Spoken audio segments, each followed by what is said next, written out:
अजितदादा, विमान अपघात प्रकरणामध्ये एक महत्त्वाची अपडेट आहे। अपघाताचा प्राथमिक तपास अहवाल आजच येणार आहे। या अहवालामध्ये ब्लॅक बॉक्स संदर्भात माहिती नसणार असंही समजतंय। तर कॉकपिट व्हॉइस रेकॉर्डर अजूनही ओपन झालेला नाहीये। फ्लाइट डेटा रेकॉर्डर मात्र सुरक्षित आहे, त्यामुळे त्या आधारेच आजचा प्राथमिक अहवाल येणार आहे।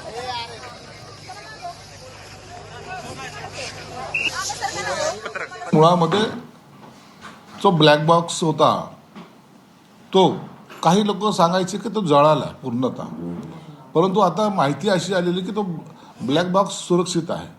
म्हणून या सर्व प्रश्नाची उत्तरे जी प्राथमिक दर्शनी आपल्याला दिसतात ती मला वाटतं तर आज उद्याचे जे काही अहवाल येईल त्याच्यामध्ये आपल्याला त्याची जाणीव होईल। नेमकं DGCच्या लोकांनी कोणत्या दृष्टिकोनातून तपास केला, कोणत्या लाईननी तपास केला, त्यांची प्राथमिकता काय होती, या सगळ्या गोष्टीचे उत्तर त्यांच्या अहवालानंतरच आपल्याला कळतील। परंतु जोपर्यंत अहवाल हा आपल्या समोर येत नाही तोपर्यंत त्याच्यावर भाष्य करणं मला वाटतं उचित सुद्धा होणार नाही।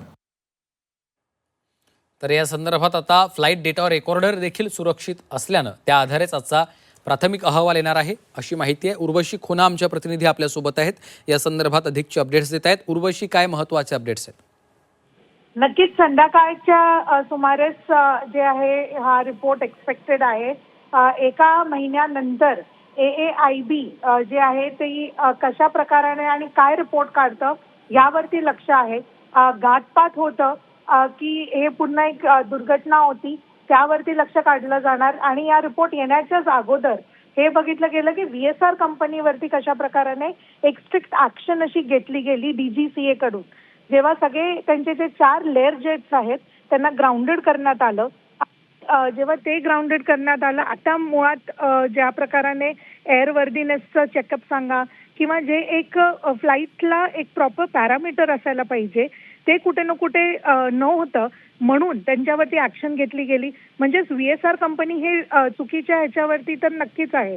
मुळात आता पुढे काय एक ऍक्शन घेतली जाणार आणि रिपोर्टमध्ये मुळात काय येतं हे बघणं खूप गरजेचं आहे।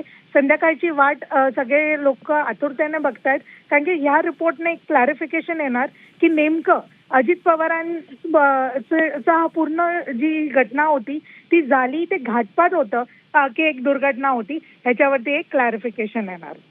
निश्चितच त्यामुळे आता या अहवालाकडे लक्ष लागलेलं आहे। धन्यवाद उर्वशी या माहितीसाठी।